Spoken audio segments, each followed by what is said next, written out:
with body systems today. Yesterday we talked about tissues. Today we're going to talk about organs because we learned yesterday that a group of cells that perform similar functions is a tissue. And so a group of tissues that work together to perform a similar function is called organs. So organs are a group of tissues. You combine them together, they're working together. That is an organ. Now, there are different organ systems within the body. In fact, there are 11 organ systems that we will be learning about to some degree. Now, some of these organ systems we're going to focus on more than others. Some of them we're just going to kind of gloss over. Some of them we are going to focus on in more detail. And part of that is we just don't have time, and part of it is when we do the dissection, some of them are more prominent in the pig than others. For instance, the digestive system is a really big one. We're going to see a lot of the digestive system when we dissect the pig. The lymphatic system, we're really not going to see that one too much. We will see the cardiovascular system. So we're going to spend more time on some parts than on others. So an organ system is a group of organs. So again, we're building in these steps. Cells, tissues, organs, organ systems. So that's kind of how this pattern goes. Now, all of this is contributing to homeostasis, which is that maintaining that stable internal environment. Oh. No. You want this one? Yeah. Stop. I don't like that.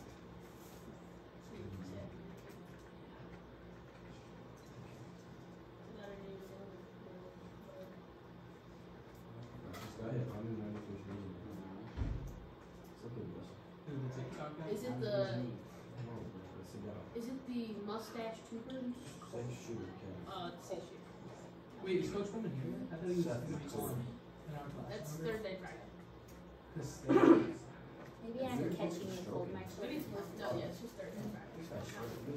He said maybe, depending on time. I was thinking, I was like, isn't it like his niece? Yeah. All right, so organ systems of a multi-celled organism. The whole point is it's like a division of labor.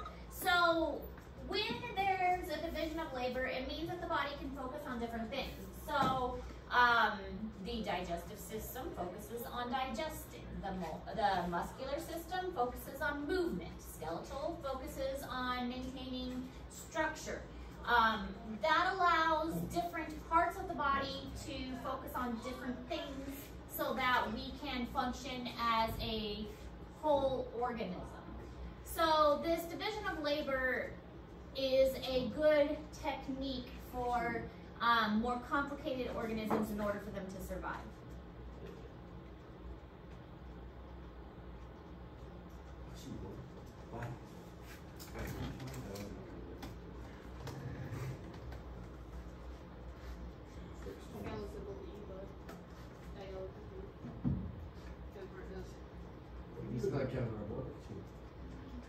Look at you. Bryce kind of looks like Kevin Hart. Huh? You guys read the same build? Got another wrist? No.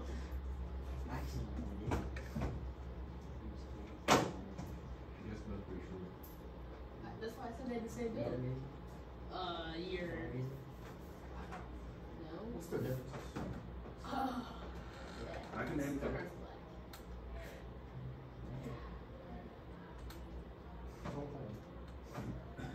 Yeah, you did. What?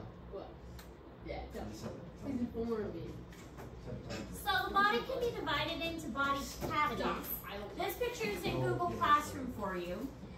When we dissect the pig, you will notice different cavities. You won't really see the cranial cavity. Honestly, it's very hard to get to the brain of the pig. I have had some groups try to get to the brain. They have been semi-successful in the past. It's just very difficult because, of course, the brain is enclosed within the skull, and the skull is hard to get to. So the cranial cavity contains the crane, and then you have, the brain, and then you have the spinal cavity, which contains the spine. You have the thoracic cavity, which contains the heart and the lungs, and the abdominal cavity, which contains most of the digestive organs, and then the pelvic cavity, which has the reproductive organs.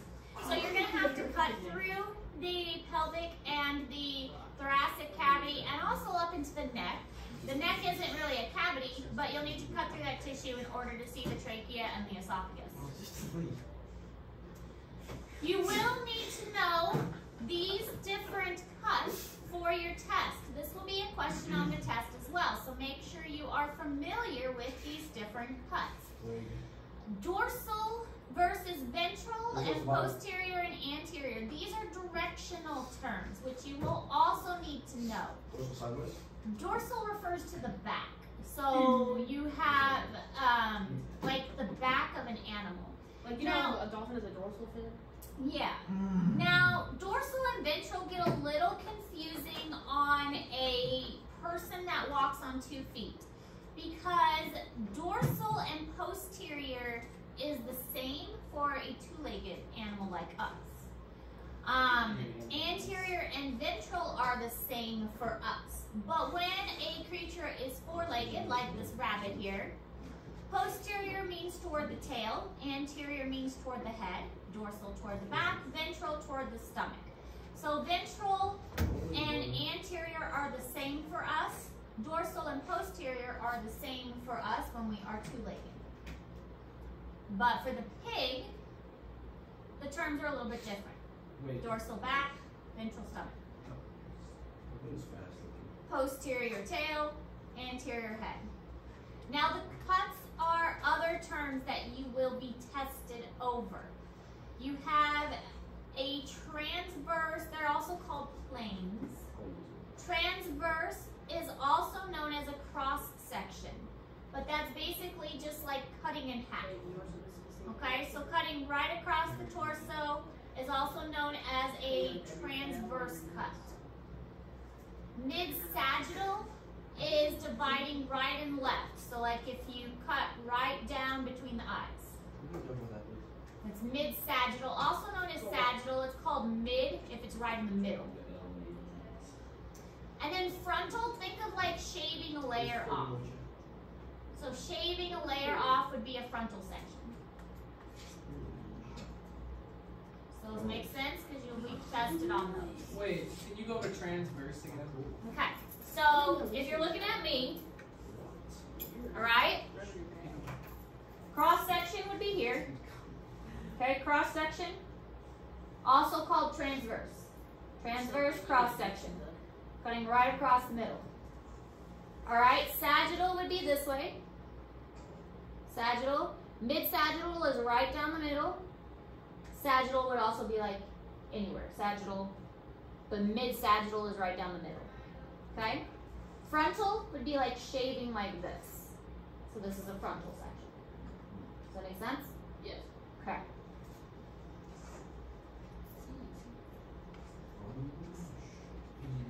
So if you cut yourself while shaving, that's a frontal. What's a transverse? Oh, I don't have what they are. Transverse is a cross section. I mean, dorsal and ventral and posterior. But you will be tested over this. This will be on the test for sure. Frontal's pretty simple. This is also in Google Classroom. Okay. On a human, same thing. Also in Google Classroom. That would be here. All right. Other thing, 11 body systems. There are 11 body systems that we will learn. Now, if you were to search this up on the internet, one thing you need to be aware of is some things teach 10 body systems, some things teach 12. It varies. And part of that is because they may teach endocrine versus exocrine system. It may teach male and female systems separately. We learn it 11 body systems. Okay, that's what we learn in this class. But you may hear a different number because somebody may teach endocrine and exocrine separate, somebody may teach male and female separate. Okay, but for this class, we learn 11 systems. Make sense? Okay. So we have integumentary, nervous, muscular, skeletal, cardiovascular, reproductive. Well, this one I think says endocrine. Then we've got lymphatic, respiratory, digestive, urinary. Urinary can also be called excretory. Urinary and excretory, all the same thing. And then reproductive. 11 systems. Okay?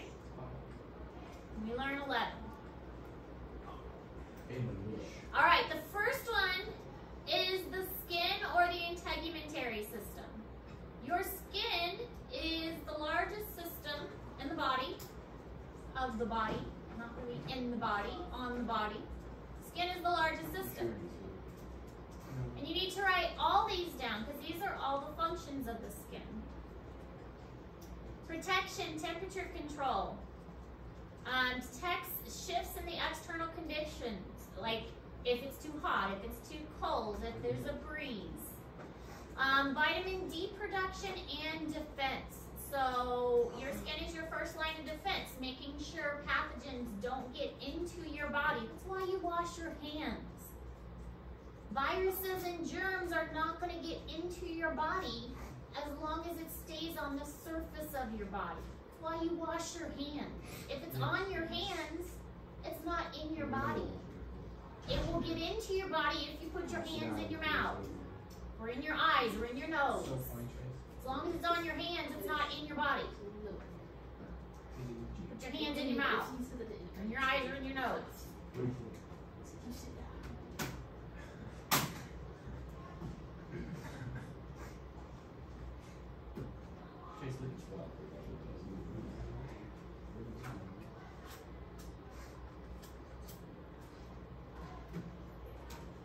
What you doing? You got a leash? Oh. A leash then? Yeah. Yeah, a leash. What? What'd you say? What? Whoa, Whoa. He said yeah. Whoa. Go ahead. A leash on it. I would like to see that as well. I want to see a leash. Of course you would. So would you, AG. I was Yeah. Yeah. Yeah. I'm gonna shake.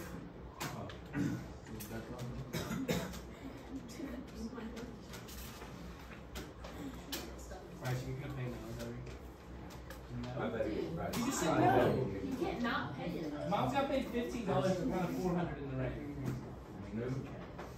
You don't pay in Australia. No shot. I just ran a 111 outside in rain. We're on 111. I think we should have Miles and Bryce race, and whoever wins. What? If- That's not if fair Bryce- miles. No. if So Bryce the wins- skin itself has two layers. It's got what's called the dermis and the epidermis. The dermis, think deeper. It is the lower layer, and the epidermis is the layer on top. So that's the layer that you see. The epidermis is mostly dead. By the time it gets to the outer layer of your skin, it's mostly dead. And its job is the epidermis is to prevent water loss and keep things out. And it's made of what's called stratified squamous epithelium. Oh, there's that epithelium word. We learned about epithelium yesterday, right? What's epithelium tissue? It is tissue that covers the surface of the body. Very good. So it's exposed to the outer surface, and that's exactly what the epidermis does. It is exposed to the outer surface. So the dermis is right underneath the epidermis, and the dermis, it has all kinds of stuff. It's got like receptors and nerves, it's got glands and oil glands and hair follicles and blood vessels. So if your skin bleeds, that's because you got down to the dermis layer. The epidermis doesn't have any blood vessels. So that's why, have you ever like stuck a needle under your skin that kind of sticks there? Yeah. Yeah, everybody's done Put your that. hand. That's the epidermis. But if you stick it so far that it bleeds, that's because you got down to the dermis layer. Because there are no blood vessels in the epidermis. These are just fun facts. Sometimes I get carried away because I teach anatomy too. Go ahead.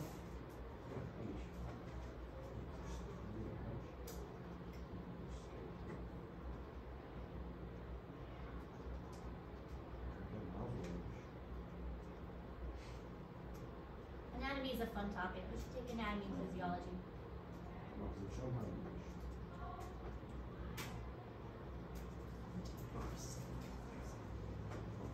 Next year there'll be physiology though. Physiology next year. What's physiology? Physiology is the study of function. Anatomy is the study of structure. I thought they were together. You can learn them together. High school, I teach them together. College, you learn them separately. We go to college.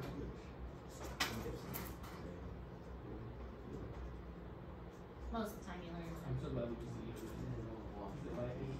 No. Yo, this is not right. So this is a picture of the skin. In truth, you're not going to need to learn the layers of the skin. That's too much for this class. We are not getting into deep detail about the layers of the skin. You just need to know epidermis, dermis. That's all I really want you to know. And that the dermis, or the epidermis, is made of epithelial tissue. Because that was one of the tissues we learned yesterday. So I don't want you to have to worry about all these structures. In fact, I didn't even include a picture of this in your student notes because that is too much. Take anatomy if you would like to learn all of these lovely structures. You can learn all these structures in anatomy. It's too much for you to learn in a couple weeks of a biology course. This is what it looks like under a microscope. Pretty cool. All of this dark color, this is all of the epidermis. So this is all the dead stuff. All of this lighter, this is all the dermis. So interesting, you see all these folds? The dermis and the epidermis have these finger-like projections so that they don't slide off of each other. So they interlink together so that they kind of like zip lock together so they don't slide around and slide off of each other. Pretty cool. Alright, so the integumentary system, human skin is a great example of one of the body systems that we have. It is the largest system. We replace our skin, what is it, like something? Every 7 years. 7 years? I was thinking 7 years. Every 7 years we replace our skin. I thought it was 7 years too. Epithelial tissue and has a lot of other tissues in it like adipose and connective and stuff. And it helps to protect the body, it helps keep germs on the outside, but it has other things as well, like it keeps our temperature and our body stable, it helps with homeostasis, it keeps all the fluids in there. One of the things that they worry about if you get like major burns is that you get dehydrated and lose a lot of your body fluids. Alright, so you're continuing to work on that vocabulary list, but you will have another assignment, which I will post in just a moment. It's called the 11 Body System Summary. This will be due next week, so too much